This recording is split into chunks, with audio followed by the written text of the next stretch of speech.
Haleluya. Haleluya. Haleluya.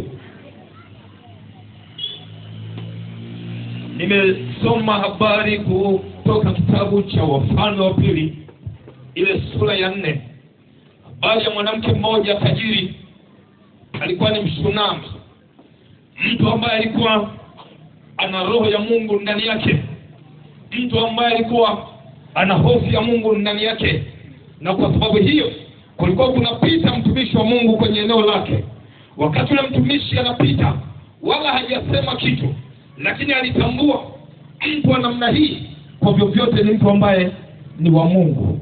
Akasema sio afya huyu mtumishi wa Mungu kila wakati apite tu hapa, kila anapokuja tumkaribishe, lakini tumkaribisha, tumwandalie mahali, akifika aweze kupumzika, akifika aweze kula. Ndio wakaandaa chumba kwa ule mtumishi wa Mungu. Bwana asifiwe.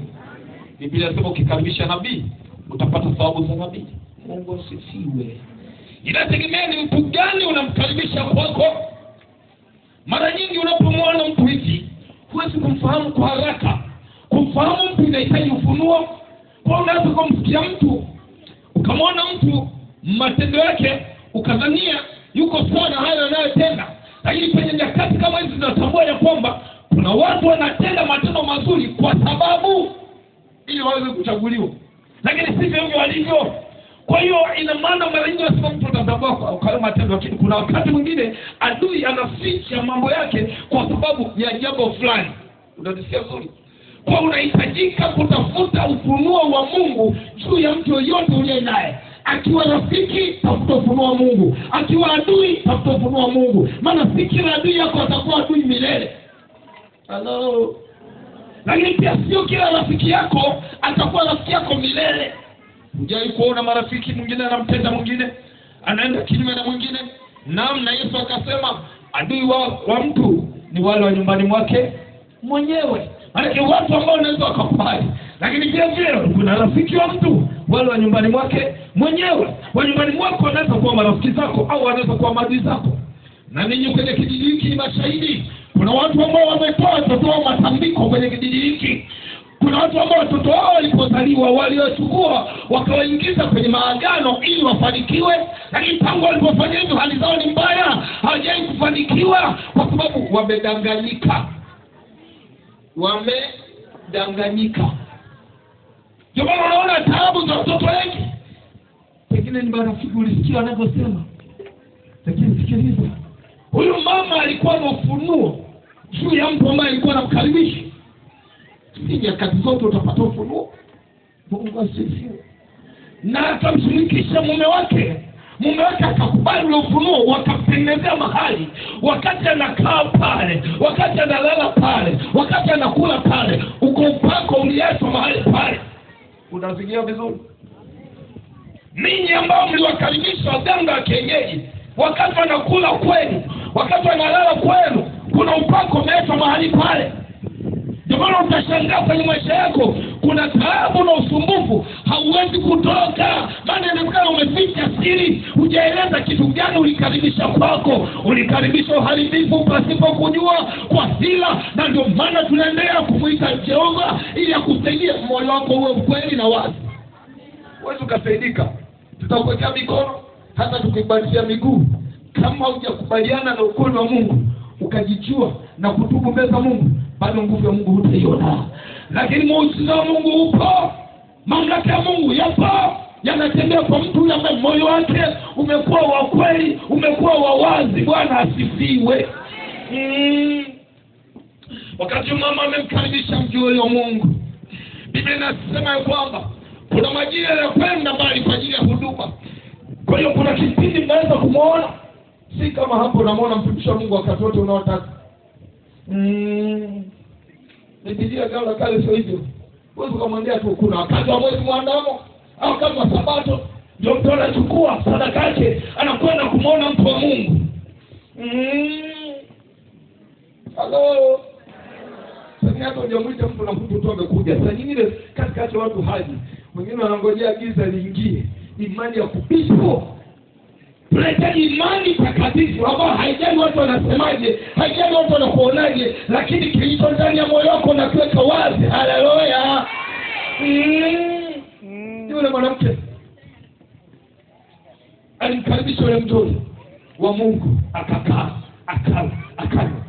Mwezi mwanamke aliondoka akiwa kwenye maombi. Siku moja, unajua akishuhudiwa, huyu mama ametukarimu sana siku nyingi, tufanyie nini?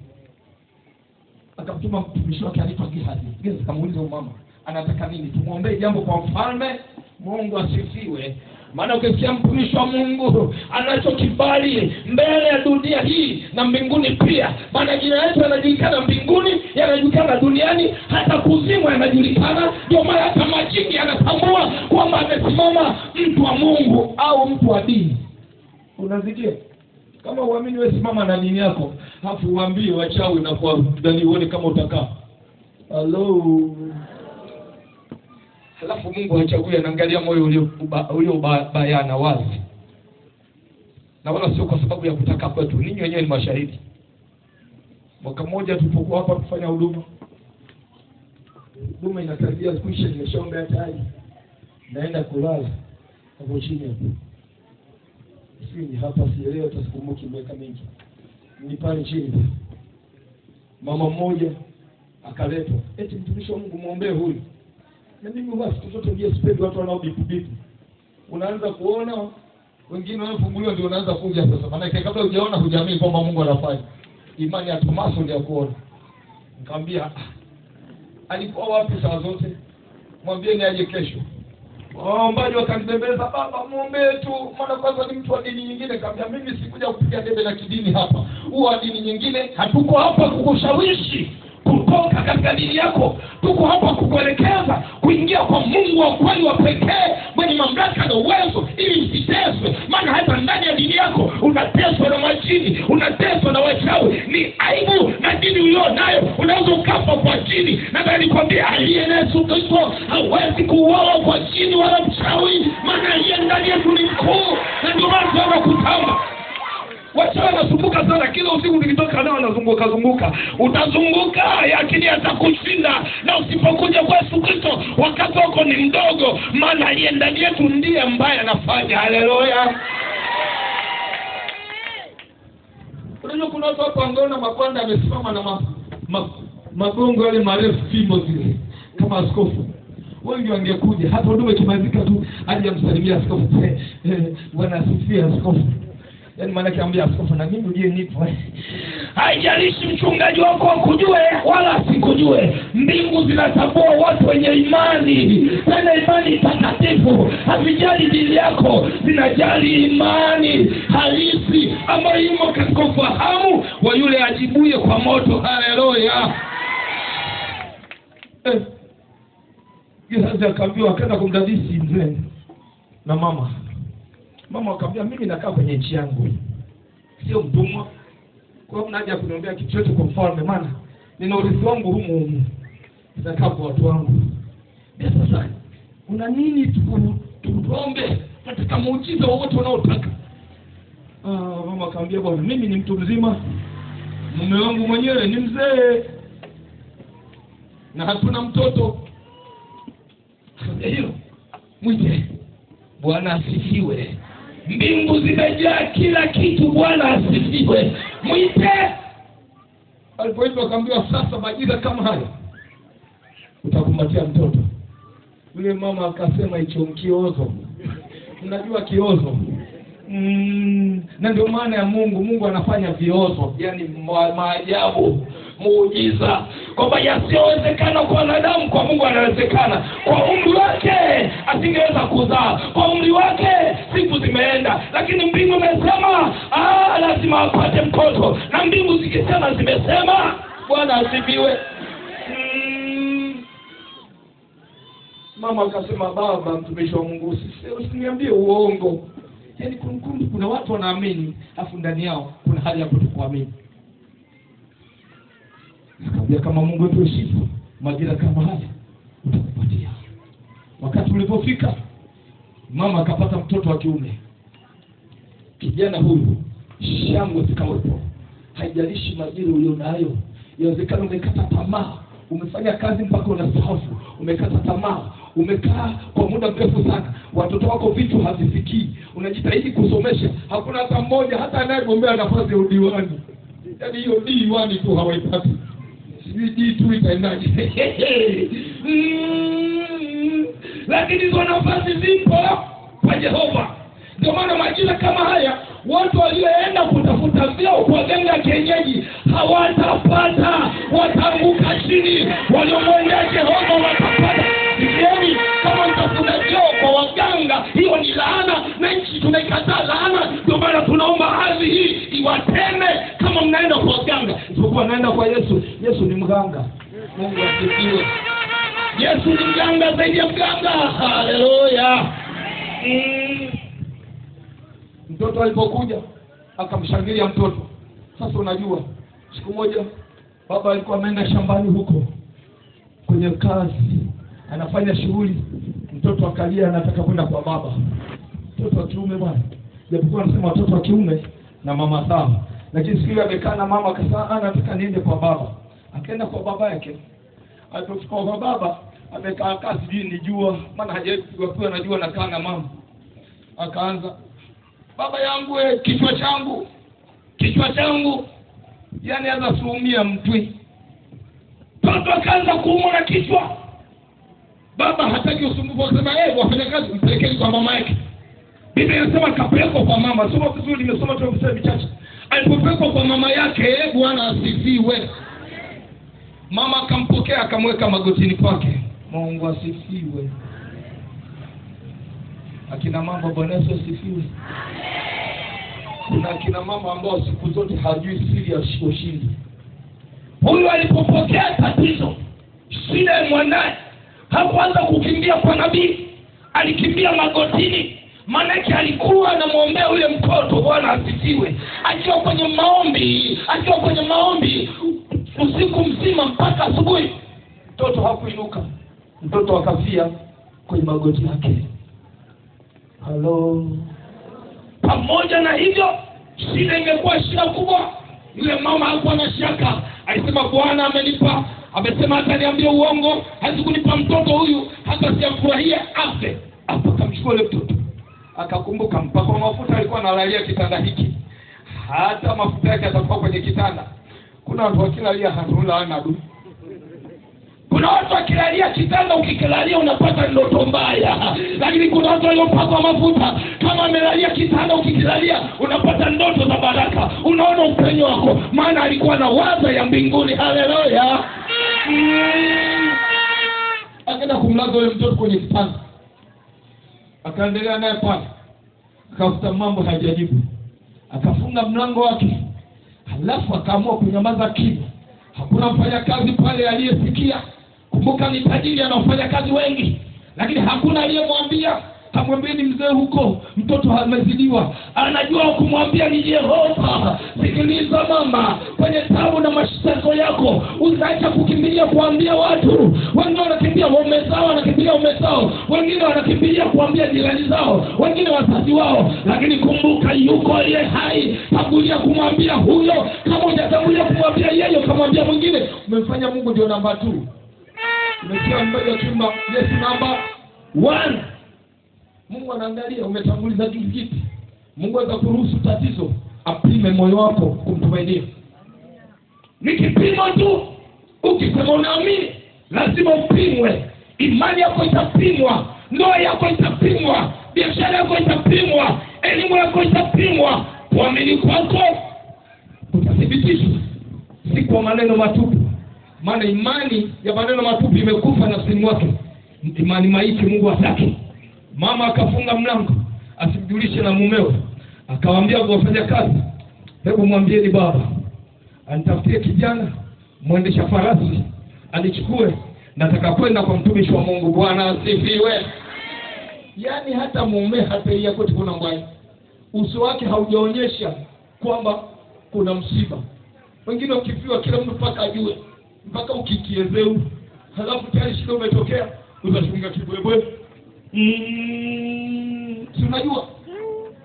Akina mama wengi shida kitokea, hatulii ndani ya moyo ili Mungu mtakatifu ampe maelekezo, apate kuona sawasawa, ili afanye sawasawa na mambo sahihi yatokee. Anatokea tu funga kanga yake kiunoni, afuata za kutoka ili majirani wajue.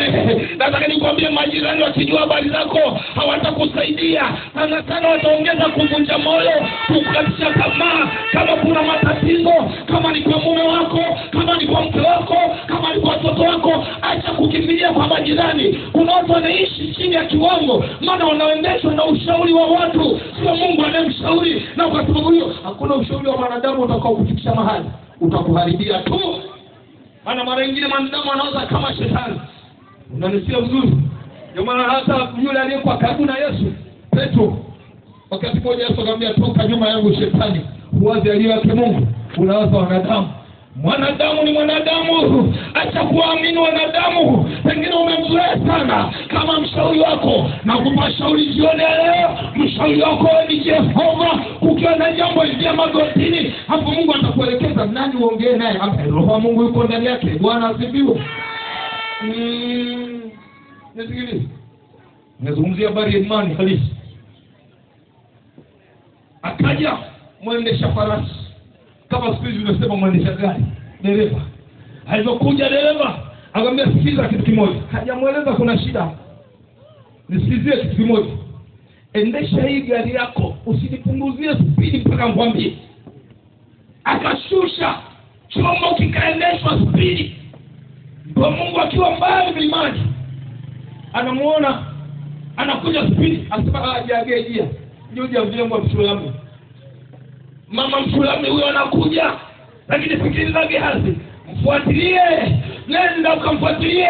Naona hakuko sawa. Ule mwendo sio sawa. Huyu ana roho wa Mungu, japo roho wa Mungu hajamwambia kuna nini, lakini amepata sign ingalau namba moja kwamba kuna mambo hayajakaa sawa. Bwana asifiwe. Kuna kuja mambo mtu anaongea na wewe tena ni utakweli, lakini upate hata sign kwamba hapa jambo halijakaa sawa. Unajue inawezekana unaendeshwa na roho ya kawaida, lakini Mungu anataka uende na roho ya kwake. Bwana asifiwe. Ndiye anayejua kila kitu. Wakati anaposema ya mtuma Gehazi akimbia, akamwambia ukifika muulize, je, kwema mumeo hajambo, mtoto hajambo? Yule mama akafikiwa na mtumishi wa Mungu.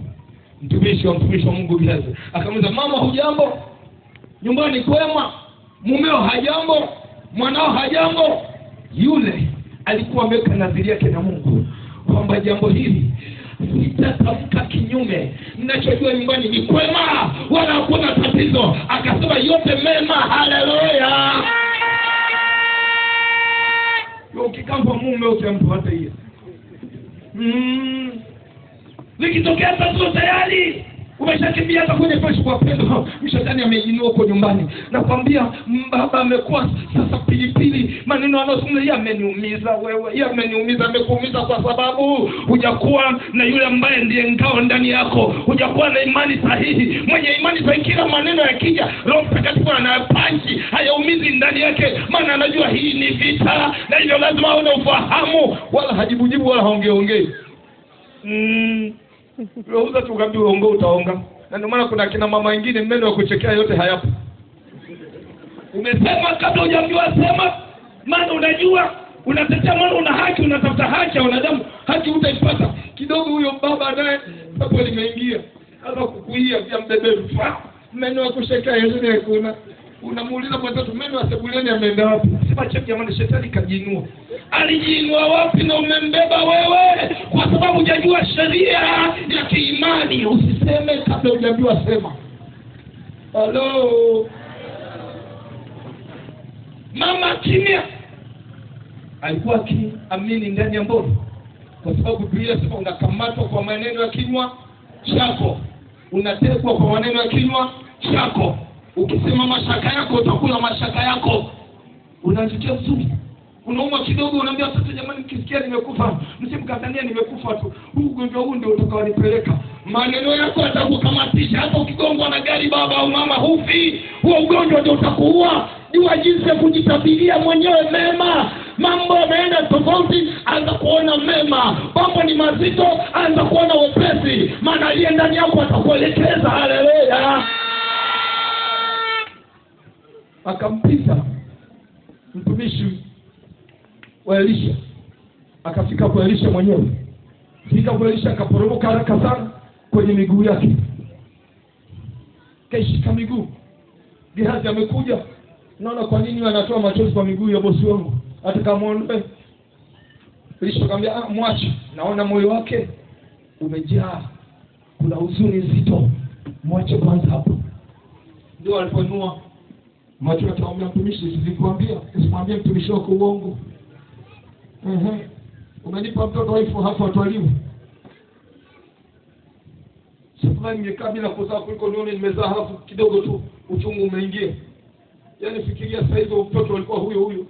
Umejitahidi kuuza kila kitu umsomeshe. Wakati labda ndio anaingia sekondari au ndio anaanza chuo tayari amekatwa, amekufa. Uchungu wako ni mkubwa zaidi. Uchungu wako ni mzito zaidi.